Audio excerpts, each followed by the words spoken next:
घी के साथ मिला देखो, वस्तु में गुण सत्व है, संपूर्ण विश्व में भी है ऐसे ही ये भरा हुआ।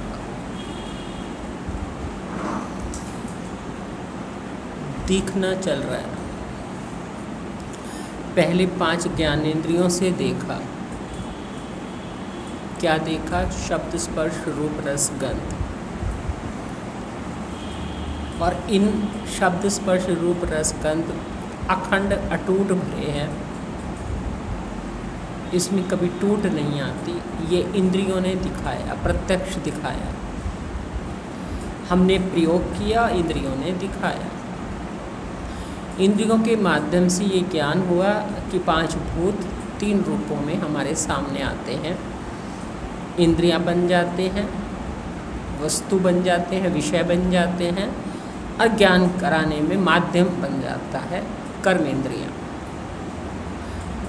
जो माध्यम बनती हैं वो रजोगुण की हैं, जो दिखते हैं वो दृश्य रूप में विषय तमोगुण के हैं, और ज्ञानेंद्रियां सत्वगुण की हैं। ये हमने 5 तत्वों में 3 गुणों की व्यापकता अभी शुरुआत में देखी, पंचीकरण देखा। अब इन 3 गुणों को अच्छी तरह समझना है, क्योंकि 3 गुण ही एक ऐसी चीज़ हैं जो पंच भौतिक वस्तुओं को क्रिया में लगाते हैं, धक्का देते हैं। यदि 3 गुण ना हो तो पंच भौतिक वस्तुओं को धक्का कौन दे, क्रिया कौन कराए? यदि 5 भूत इस वाली वस्तु हमारे सामने पड़ी है और उसमें बिना 3 गुण के कोई क्रिया नहीं होगी, तो वो वस्तु ऐसी कोई होगी ही नहीं जिसमें 3 गुण क्रिया ना करें। इसलिए 3 गुण क्या है? सूक्ष्म मशीनरी है जो स्थूल शरीर मशीनरी को धक्का देती है। अब वो धक्का देने का काम अलग अलग तरह से होता है। इनको 5 भूत और 3 गुणों को मिला करके ही 8 कहते हैं और अष्टधा प्रकृति कहते हैं। फिर ये अष्टधा प्रकृति हमारे सामने 24 रूपों में हमने देखी है कि सत्वगुण की 5 ज्ञानेंद्रियां हैं, रजोगुण की 5 कर्मेंद्रियां हैं, और तमोगुण के 5 विषय हैं। तो 15 तो ये हो गए, और 3 गुणों के 3 गुण और 5 भूत कुल मिला के ये 24 हो गए। तो 24 रूपों में भी कभी कभी इनका व्यक्त करते हैं। भगवद गीता में कहीं 8 अष्टधा प्रकृति के रूप में वर्णन किया, कहीं 24 के रूप में वर्णन करते हैं। तो जहाँ 24 के रूप में वर्णन करते हैं वहाँ 5 महाभूत, 3 गुण, और फिर ये त्रिपुटी ले लेते हैं सत्वरज तम की। तो कुल मिला करके ये 24 हो जाते हैं। कहीं 24 की जगह दूसरे तरह से भी लेते हैं, अलग अलग प्रकार से लेते हैं, लेकिन होती यही है, मूल है 8। 8 क्या है? भाव। ये हमें ध्यान रखना है। 8 है भाव। 8 कोई वस्तु नहीं है, एक ही वस्तु में दिखेंगे भाव। ये 8 भिन्न प्रकार के। अब 8 भावों में 5 भाव हमने देखे, अब हमें 3 भाव और देखने हैं। पहला भाव है घी के साथ मिला देखो। ये हमारे सामने वस्तु जो रखी गई थी, इस वस्तु को रखने का उद्देश्य था, जिसे उन्होंने कहा था बताशे अपने आगे रखना, भूलना नहीं, फिर वे सूक्ष्म दृष्टि से देखना बोध के लिए। तो हम इसे सूक्ष्म दृष्टि से देख रहे हैं बोध के लिए। हमें अभी तक 5 ज्ञानेंद्रियों से कुछ बोध हुआ, अब हमें 3 गुणों का बोध करना है इसी में। तो 5 में से जो 3 गुणों का, पहले 5 का बोध किया, अब 3 का बोध कैसे करना है? ये इसी वस्तु को हमें 3 गुणों का बोध करने के लिए सर्वप्रथम हमें क्या करना है? इसको घी से मिला के देखना है, घी इसमें मिलाना है। घी के साथ मिला देखो। अब चूरा करके ही घी में मिलाएंगे, ऐसे तो मिलेगी नहीं। मिलाने के लिए तो इसका रूप बदलना पड़ेगा। अब मिलाने के लिए इसका रूप बदल दिया, रूप बदल गया, रही तो यही वस्तु मिठास जिसमें है, और जिसमें एक इसकी अपनी खासियत है मिठास के रूप में। तो इस रूप में इसी वस्तु को हमने घी के साथ मिला देखा। अब मिला करके कहाँ देखा? कौन दिखाएगा मिला करके? हाथ तो दिखाएगा नहीं, हमें खाना पड़ेगा। इसको आँख से नहीं दिखेगा, कान से नहीं दिखेगा, त्वचा से नहीं दिखेगा, रसना से दिखेगा, जीभ से दिखेगा, खा के दिखेगा। तो इसका जो हमें सत्व गुण है वो खाने में पता चलेगा। हम इसे मिला के घी में सूंघने लगें या हाथ लगा के देखने लगें या आँख से देखने लगें या कान से देखने लगें तो वहाँ ये इंद्रियाँ फेल हो जाएंगी। हमें इसका जो है इसको स्वाद में लाना पड़ेगा, खा के देखना पड़ेगा। तो यहाँ पर घी के साथ मिला देखो, देखो से मतलब जहाँ से देखा जाता है किसी चीज़ को, इसका सत्वगुण कहाँ से देखा जाएगा, खा के देखा जाएगा। तो हमने इसका देखने के लिए इसका सत्वगुण घी में मिला के देखा। अब जब हमें इसे घी में हमने इसका मिला करके इसे खा के देखा, खाया और उसका परिणाम देखा, ऐसे खा के देखा नहीं। खाने में तो हमें सिर्फ मिठास का अनुभव हुआ, स्वाद का अनुभव हुआ, लेकिन परिणाम में हमें शांति और सुखद महसूस हुआ क्योंकि हमने घी मिलाया। आप कभी, हम लोग तो कभी बचपन में बहुत खाते थे, चीनी में घी डाल के भी खा लेते थे, शक्कर में घी मिला के भी खा लेते थे। कभी मन हुआ तो चलो चीनी में घी डाला, चीनी अब हम लोग कम इस्तेमाल करते हैं तो शक्कर में घी डाल के खा लिया। तो होता तो क्या है, घी मिलाने का प्रयोजन क्या होता है, घी से मतलब देसी घी से ही है। दूसरा घी तो घी अब माना जाता है, पहले घी का मतलब देसी घी ही होता था। हमने जो सुना है भाई, जब तक ये हिंदुस्तान पाकिस्तान बने हैं तब से ये डालडा घी जैसी कोई चीज़ आई है जो अब शायद घरों में तो कोई बरतता नहीं होगा, हलवाई ही बरतते होंगे। लेकिन पहले के समय में जो हमने सुना है कि पाकिस्तान में तो घी का मतलब देसी घी ही होता था, मिठाइयाँ भी सब तरफ से। अब तो हम कहते हैं ना स्पेशल यहाँ देसी घी की है, वहाँ बनती तब देसी घी में थी। तो घी से मतलब यहाँ देसी घी से है, ये तो आप समझते ही होंगे। देसी घी का मतलब प्योर वस्तु, प्योर वस्तु का। देसी घी का मतलब भी प्योर वाला घी, वैसा घी नहीं।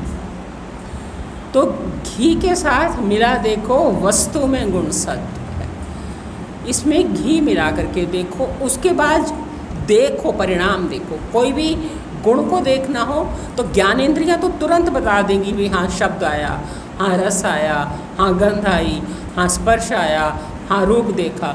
यहाँ मन से देखना। उन्होंने पहले ही बोला कि इसमें 3 गुण हैं और ये 3 गुण कौन दिखाएगा, मन दिखाएगा। 5 ज्ञानेंद्रियों से वे दिखने के नहीं कभी, जानेगा मन वे तीनों और उनके स्वधर्म को।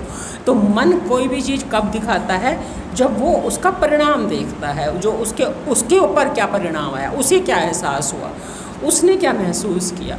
तो जब महसूस करेगा तभी बताएगा कि क्या हुआ। तो खाने के बाद मन क्या महसूस कर रहा है, तो खाते टाइम भी कुछ महसूस किया, फिर खाने के बाद महसूस किया, और खाते समय, खाने से पहले भी उसको कैसा लगा, जब खाने की एक रुचि बनी तब कैसा लगा, फिर खाने के समय कैसा लगा, और फिर परिणाम में कैसा लगा। तो तीनों चीज़ों को सबसे ज़्यादा हम परिणाम देखते हैं। तीनों ही देखेंगे लेकिन मुख्य रूप से परिणाम देखा जाता है। तो परिणाम में घी जब मिलाया गया इसमें, तो परिणाम में इसको कैसा लगा, वो परिणाम जो है वो सुखद आया, अच्छा लगा, शांति लगा।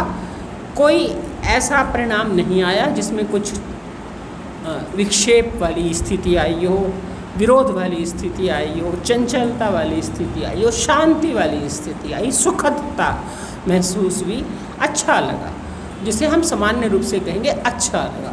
अच्छा लगने को मैं थोड़ा क्लियर करना चाहती हूँ, क्योंकि गुणों को समझना एक ऐसा विषय है जो हर जिज्ञासु को अच्छी तरह समझ में आना चाहिए। आना तो 5 ज्ञानेंद्रियों का भी चाहिए, पर गुण थोड़े ध्यान कम देते हैं, और ध्यान नहीं देते तो अंतःकरण को, अपने ही अंतःकरण को हम समझ नहीं पाएंगे, तो फिर जीतेंगे कैसे और अपने जीव भाव का उधेड़ेंगे कैसे। इसलिए गुण को समझना बहुत ज़रूरी है।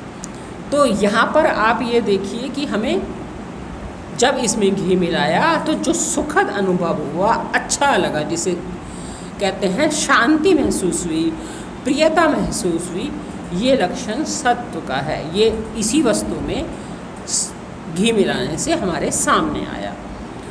जैसे इसमें घी मिलाने से हमारे को सत्व सामने आया, ऐसे ही संपूर्ण विश्व में ये भरा हुआ है। ऐसे ही से मतलब हर जगह क्या घी मिलाना पड़ेगा, हर जगह घी मिला के निकलना पड़ेगा, नहीं।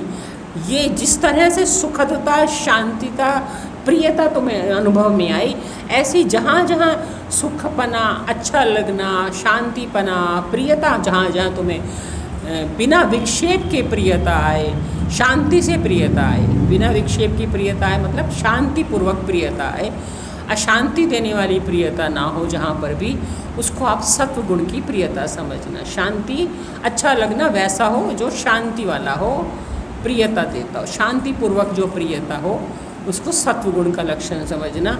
इसलिए इस शांतिपूर्वक प्रियता को संपूर्ण विश्व में भी ऐसे ही ये भरा हुआ है।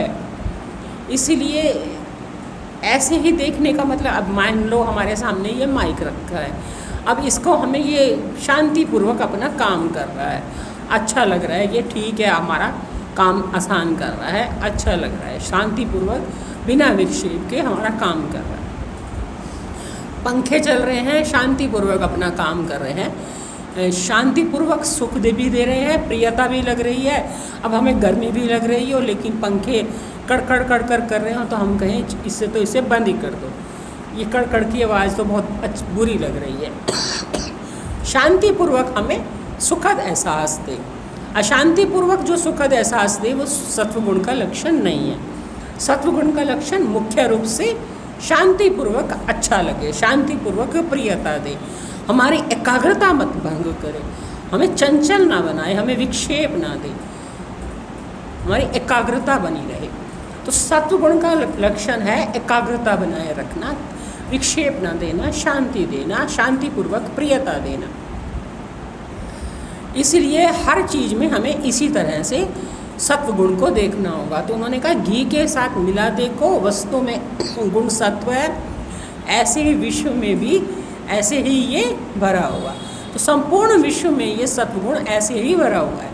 तो हर चीज़ को देखो, अभी हमने इसमें घी मिला के देखा, इसमें हमें घी मिलाने की ज़रूरत नहीं है, इसको हमने लाइट से जोड़ने की ज़रूरत है, करंट से जोड़ने की ज़रूरत है। ऐसे माइक पड़ा हुआ है तो इसका सत्वगुण हमें नहीं दिखाई देगा, हमने इसे करंट से जोड़ा, बिजली की तार को प्लग से जोड़ा, जब प्लग से जोड़ा तो हमें इसका सत्वगुण दिखाई दे रहा है कि ये शांतिपूर्वक निर्विघ्न सुखदता दे रहा है, प्रियता दे रहा है, ये इसका सत्वगुण है। इसी तरह से इसका सत्वगुण है, इसका सत्वगुण कैसे रूप में है कि ये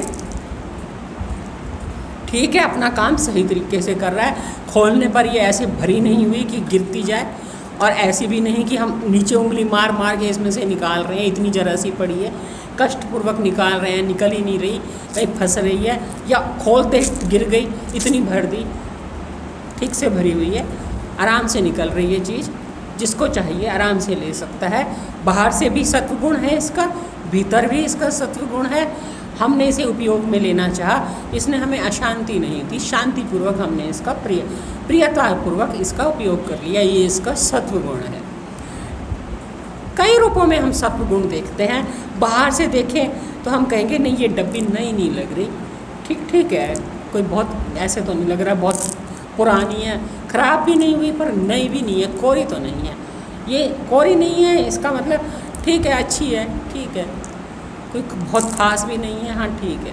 अब बहुत ख़ास होती, बड़ी सुंदर सी होती, देखते आकर्षित करती, तो वो सत्वगुण हो जाता, हाँ ठीक है, अच्छी है, काम चल रहा है, चीज़ सही तरीके से डाल रही है, कहीं से ऐसी नहीं है कि हाँ जी मुड़ तोड़ रही है, साफ़ सुथरी है, हाँ मैली तो नहीं है, गंदी तो नहीं है, ठीक है, तो ठीक है, इसका मतलब ये सत्वगुण नहीं है। सत्वगुण होता तो प्रियता लगती, शांतिपूर्वक प्रियता लगती। एक अब हर चीज़ का जो सत्वगुण प्रकट होगा, हम किस मन को लगा रहे हैं, क्योंकि देखो गुण हमेशा मन लगाने से होते हैं। अब हम एक लगा रहे हैं मन इसका उपयोगिता के दृष्टिकोण से, तो हमें हमारे लिए ये तब भी सत्वगुण की, हमारा काम चल रहा है, हमारी चीज़ जिसमें सही पड़ी है, हमें कोई कष्ट नहीं हो रहा, हम उपयोगिता की नज़र से देखते हैं तो हमारे लिए सत्वगुण है। पर हम सुंदरता की नज़र से देखते हैं तो ये रजोगुण है, खास नहीं है, नहीं है, ऐसी कोई बहुत सुंदर नहीं है, कोरी नहीं है, चमक नहीं रही, बस ठीक है। अब हम सुंदरता की नज़र से देख रहे हैं, तब ये सत्वगुण नहीं है, तब ये रजोगुण है, ये रजोगुण दिखा रही है। काम की नज़र से देखते हैं, उपयोगिता की नज़र से देखते हैं, हमारी ज़रूरत की नज़र से देखते हैं, तो हमारे लिए तो सत्वगुण है, हमें कोई दिक्कत थोड़ी दे रही है, सत्वगुण है। इसलिए गुणों की कोई परिभाषा नहीं है, गुण मन लगाने से होते हैं। अब हम मन लगाने में किसमें कैसा मन लगा रहे हैं, मन का लगाने का उद्देश्य क्या है, लक्ष्य क्या है, उसी हिसाब से हमें इसका परिणाम आएगा। इसलिए जैसे जैसे विषय खुलता जाएगा मैं आपको हर चीज़ बताती जाऊंगी, क्योंकि इस चीज़ का हम अभ्यास बहुत करते हैं, करना भी चाहिए। क्योंकि अभ्यास इसलिए करते हैं कि हम किस चीज़ को किस नज़र से देख रहे हैं। एक जिज्ञासु की नज़र से देख रहे हैं, एक संसारी की नज़र से देख रहे हैं, एक भोगी की नज़र से देख रहे हैं, विषयी की नज़र से देख रहे हैं, या उपरांता की नज़र से देख रहे हैं। हमारा खुद का मन भी तो क्या उसमें काम करेगा ना। इसलिए इसमें उन्होंने पहले ही कह दिया कि गुण जो दिखाएंगे इनको जानेगा मन ये तीनों और उनके स्वधर्म को। अब मन कौन सा लगा रहे हैं ये भी हमें ध्यान देना है। हमने जैसे मिश्री बताशय की बात करी, इसमें हमने मन लगाया, घी मिला करके खाया, तो आपके मन को अच्छा सुखद अनुभव हुआ, ये आप कह रहे हो सकता है कि किसी को ना हो।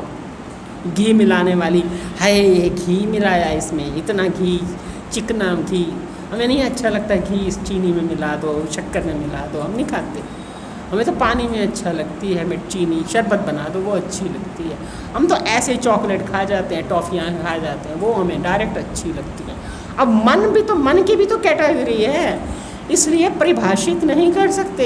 हालांकि यहाँ जो परिभाषित किया जा रहा है, यद्यपि कर नहीं सकते, फिर भी ये ध्यान रखना कि मायानंद जी नहीं कह रहे ये बात कि परिभाषित नहीं कर सकते। क्यों नहीं कह रहे, मैं क्यों कह रही हूँ, और वास्तव में मायानंद जी क्यों नहीं कह रहे, ये भी थोड़ा समझना।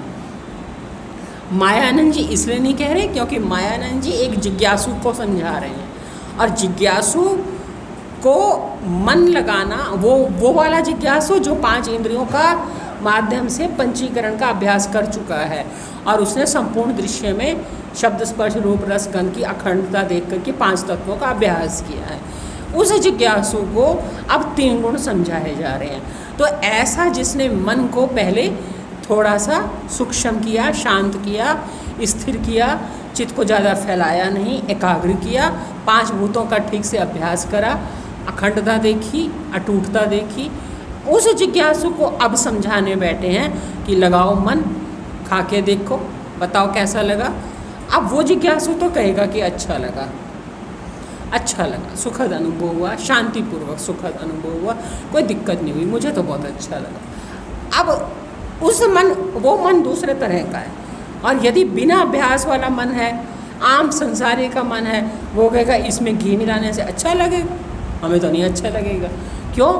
उसको ये वाला सुखद अनुभव नहीं होगा, क्योंकि यहाँ पर एक जिज्ञासु के मन के दृष्टिकोण से यही सत्वगुण है, यही सत्वगुण ऐसा ही होता है जो घी मिला करके वस्तु में, इस शक्कर में घी मिला करके जो सामने आता है, यही सत्वगुण की पहचान है। ऐसे ही भरा है विश्व में।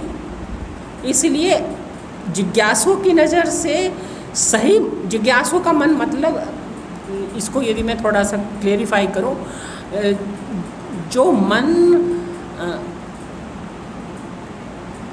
आगे आएगा विषय थोड़ा सा, फिर भी मैं खोल देती हूँ कि जो मन परमात्मा से अलग हुआ है, उसने एक व्यष्टि भाव धारण किया है, पृथक सत्ता अपनी देखी है, पृथक सत्ता को देख करके, द्वैत को देख करके अद्वैत का अनुभव करने के लिए श्री गुरु के पदों में आया है, चरणों में आया है, जानना चाहता है यही तत्पद क्या है, तम क्या है, असी क्या है। ऐसे जिज्ञासु को ये बताया जा रहा है जो व्यष्टि भाव मिटा करके समष्टि भाव में आना चाहता है, जो तत्पद तम पद असी पद को समझना चाहता है, वो जानना चाहता है कि ये तत् क्या है, जिसे श्रुति कहती है तत् क्या है त्वम, रहता कहाँ, असी कहाँ, जिसे वो क्या, ध्यान में बैठता नहीं, देखना उसको कैसे, जो देखे वह कौन है, जानना चाहता हूँ। तो ऐसे जिज्ञासु को सत्वगुण इस तरह से ही समझाया जाएगा, क्योंकि उसकी बुद्धि थोड़ी साफ है। साफ बुद्धि को सत्वगुण सही रूप में ही समझ में आएगा। हमारी बुद्धि यदि बिल्कुल साफ है, हमारा मन साफ है, बुद्धि साफ होगी तो मन साफ होगा। जब हमारा मन साफ होगा, और साफ मन ही परमात्मा के दर्शन करना चाहता है, तत्पद त्वमपद असिपद को समझना चाहता है, श्री गुरु के चरणों में आया है और वो जान करके 5 भूतों को शर रूप में देखना चाहता है। अखंड मंडलाकार देखा है उसने, फिर वो शर को समझ करके उसकी चक्राकार गति को समझा है। अब उसको 3 गुण समझाए जा रहे हैं। तो ऐसे प्रखर बुद्धि वाले, सूक्ष्म बुद्धि वाले प्यासे जिज्ञासु को जब सत्वगुण दिखाया जाएगा, जिस रूप में दिखाया जाएगा, यही सत्वगुण है। सत्वगुण तो यही है, लेकिन स्तर बदलते ही, रुचि बदलते ही प्रियता और शांति की जो रूप है वो अंतःकरण में जो जिसके अंतःकरण में हलचल होगी उसको ये सत्वगुण नहीं लगेगा। वो कहेगा हमें तो बिल्कुल नहीं अच्छा लगता है घी मिला करके खाना। अब उसको क्यों नहीं अच्छा लगता?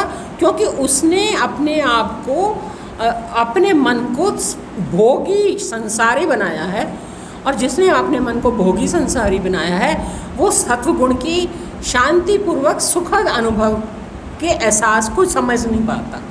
ये तो एक खाने की वस्तु है, ऐसे हर चीज़ में, व्यक्तियों में, वस्तुओं में, प्रकृति में, इष्ट में, आहार में, जिसे आगे हम देखते हैं कि भगवत गीता में उन्होंने आहार भी सबों का है, प्रिय 3 प्रकार का, श्रद्धा भी 3 प्रकार की, और त्याग भी 3 प्रकार का, देवता भी 3 प्रकार के, ऐसे हर चीज़ 3 प्रकार की दिखाई।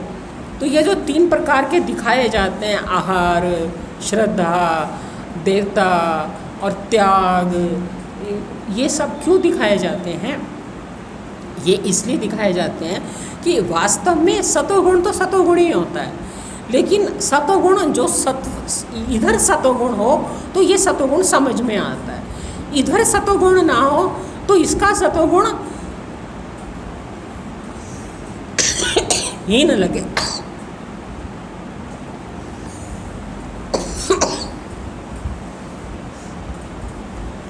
पानी नहीं है, 2 मिनट।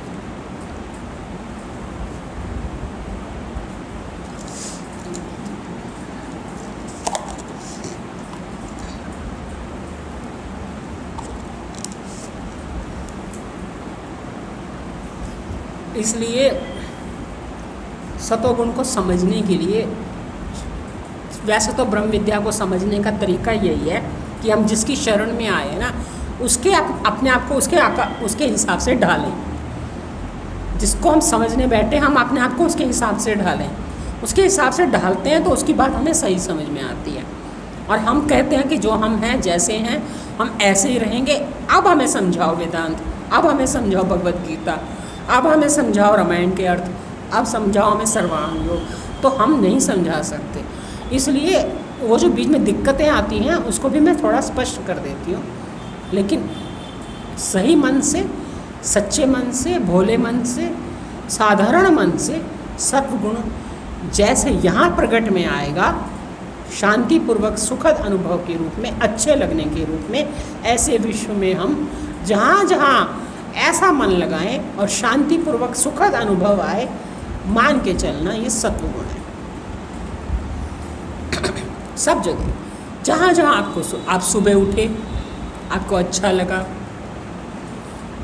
मैंने देखा है कुछ लोग उठते सार इतना बोलने लग जाते हैं। क्यों बोलने लग जाते हैं उठते सार? कैसे बोलने की वृत्ति बनती है सुबह सुबह? अभी नहाए धोए, कुछ लोग नहाते धोते भी नहीं हैं, बिस्तर पे ही खा पी लेते हैं।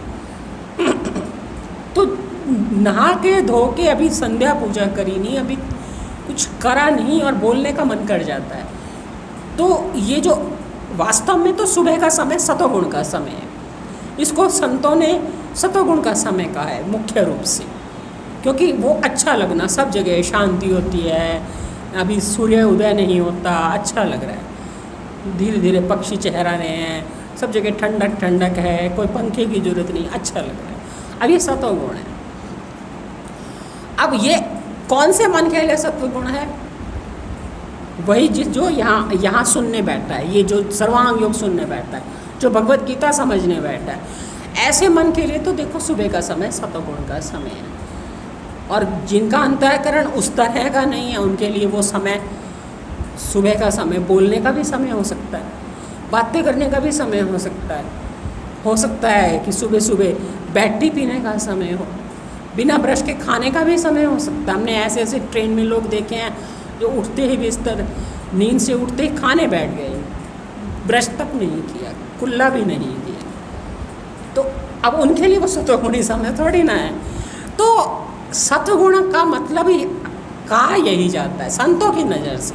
संतों की नज़र समझने के लिए होती है, सिर्फ जिज्ञासुओं के लिए। तो जब सत्वगुण समझाया जाएगा, वातावरण में समझाया जाएगा, तो जो समय सुखद अनुभव दे, शांति लगे, प्रियता लगे, सब जगह अच्छा ही अच्छा लगे, अच्छा ही अच्छा लगे, वो सत्वगुण है। अब सुबह का समय आप देखो, सब जगह अच्छा ही अच्छा लगता है। आप नींद से उठते हो, फ्रेश होते हो, सब जगह अच्छा ही लगता है, सुखद ही सुखद है, प्रियता ही प्रियता, शांति ही शांति।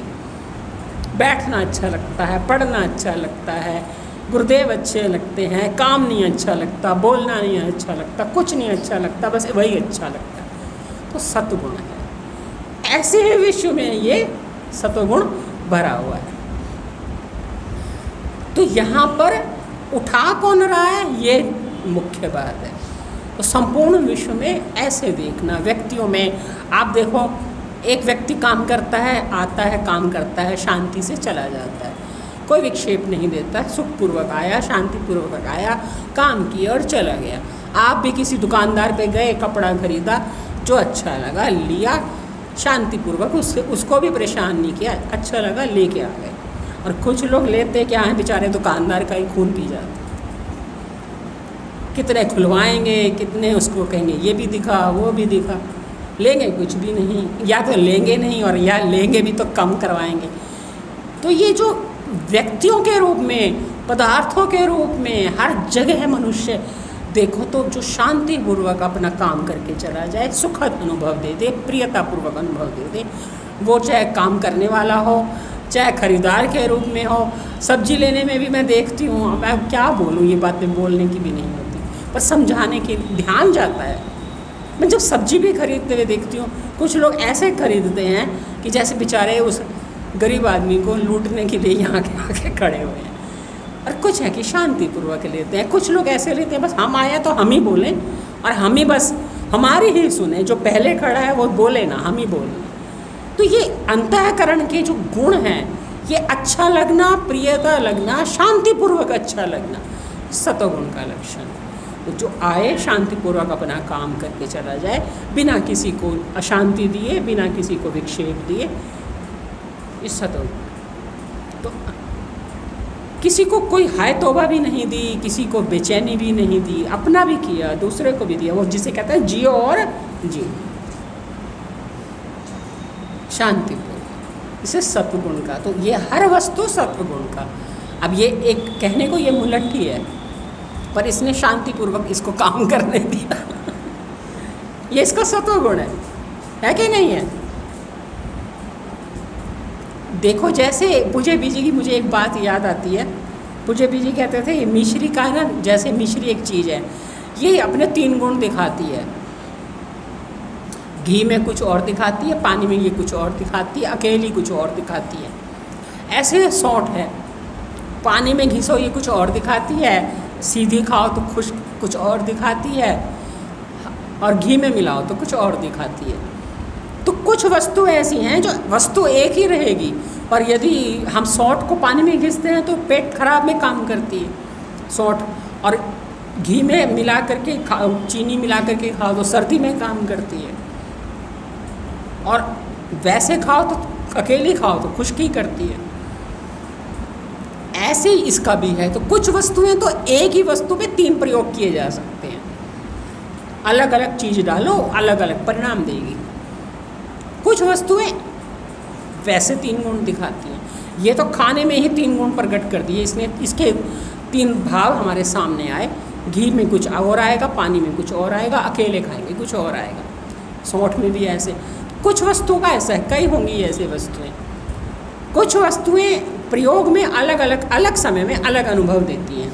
आपको जब सुबह का समय अच्छा लग रहा है, आपका शांतिपूर्वक है, तो आपका सत्वगुण बढ़ा हुआ है। आपको सुबह का समय ही हाय तौबा वाला लग रहा है तो आपका रजोगुण बढ़ा हुआ है, और सुबह का समय आपको सोने का लग रहा है तो आपका तमोगुण बढ़ा हुआ है। तो इस तरह से बड़ी व्यवस्था है। मुख्य रूप से सतोगुण में जीने वाला शांतिपूर्वक, प्रियतापूर्वक, ठहरावपूर्वक, बिना किसी को विक्षेप दिए, ना विक्षेप लेना ना विक्षेप देना, शांतिपूर्वक, प्रियतापूर्वक, हल्का फुल्का होके जीता है, हल्का फुल्का होके जीने देता है। ये सतोगुण का लक्षण है। रजोगुण का अपने लक्षण है, तमोगुण के अपने लक्षण है। सब जगह हमें सत्वगुण देखना है। हमें इसका सत्वगुण देखना है तो इसका सत्वगुण, इसमें से महक ना आए, ये मैला ना हो, ये चुभता भी ना हो, सूती हो, कोई रेशमी रुमाल तो उठाने का कोई फ़ायदा नहीं है, पसीना तो पोंछेगा नहीं। इसलिए इसका सत्वगुण इस रूप में है कि ये नरम भी हो, इसमें कोई महक भी ना हो, साफ सुथरा हो, उठाने में भी हल्का हो, भारी भी ना हो। इसका सत्वगुण है। इसका सत्वगुण है कि ये सिर पे टिक जाए, ऐसी ना हो जो फिसलती जाए, शांतिपूर्वक हमारा काम करने दे। इस शांतिपूर्वक काम करने देगी, सिर पे टिकेगी तो हम कहेंगे भाई नहीं ये सिर पे टिकने वाली हो, ये शांतिपूर्वक, प्रियतापूर्वक हमारे काम में बिना व्यवधान के यहाँ टिकी रहेगी। ये इसका सत्वगुण है। इसका सत्वगुण सूती रूप में है। यहाँ सूती पहनने तो पसीना आता जाएगा, सत्वगुण नहीं, वो इसका सत्वगुण नहीं होगा। पर यहाँ हमें सत्वगुण इस रूप में है, सूती रूप में है। हर चीज़ में ऐसे हम देखते हैं। ये ढका हुआ है, शांतिपूर्वक पड़ा है, ढका हुआ ना हो, इसका सत्वगुण कहाँ नहीं है। क्यों? हर वस्तु में देखो ये ढकी पड़ी है, अब हमें चेक करने की ज़रूरत नहीं है इसमें कुछ चला तो नहीं गया। पर ये ढका हुआ ना हो तो इसने हमारी शांति खराब कर दी, पहले हमें देखना पड़ेगा कुछ गिर तो नहीं गया। तो ये इसका सत्वगुण। तो जो चीज़ सजगता के साथ प्रयोग करी जाए, शांतिपूर्वक, प्रियतापूर्वक, सुखद एहसास दे, वो सत्व। अब ये बाहर से तो हमें सही लगा, पर पीने में, बरतने में, मांजने में चूक हो गई, पानी में चूक हो गई, तो फिर वो उसका सत्वगुण नहीं होगा। अरे पीने में कुछ अलग अलग लग रहा है, कुछ गंदा लग रहा है, इसका सत्वगुण होता प्रिय, पीने में भी ठीक है, बाहर से भी ठीक है, कुछ गिरा भी नहीं है, सत्व हर चीज़ का। अब हम एक पेन, स्वामी जीवनानंद जी ज़्यादातर पेन का बोलते थे, देखने में अच्छा है, बाहर से अच्छा है, पर प्रयोग करें, स्मूथली लिख रहा है, स्मूथली लिख रहा है तो हाँ भाई फटाफट लिख रहा है, हाथ ऐसे रुक नहीं रहा, चलता जा रहा है, कोई बीच में रुकावट नहीं आ रही है, इसका सत्वगुण है। आपका बेलन, आपका चकला, आपका पौना, आपकी तवा, सबको देखो आसानी से काम हो रहा है ना, हल्के फुल्के तरीके से शांतिपूर्वक काम हो रहा है, कोई बेलन में कुछ चिपक तो नहीं रहा, साफ़ सुथरा है ना, तभी तो सही तरीके से खाना बनेगा।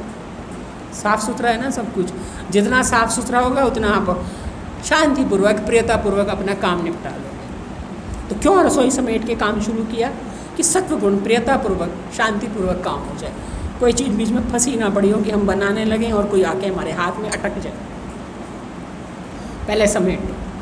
ये सत्वगुण है जो शांतिपूर्वक, प्रियतापूर्वक आपका काम कर रहा है। आप रोड पे भी चल रहे हो तो चप्पल भी आपकी सही हो, रोड में भी कुछ पड़ा ना हो कि आप वो व्यवधान दें। तो हर जगह सत्वगुण का मतलब है अच्छा लगना, अच्छा, शांतिपूर्वक, प्रियतापूर्वक। हर जगह अच्छा लगने के रूप में कौन है जो मन को एहसास दे रहा है अच्छा लगना?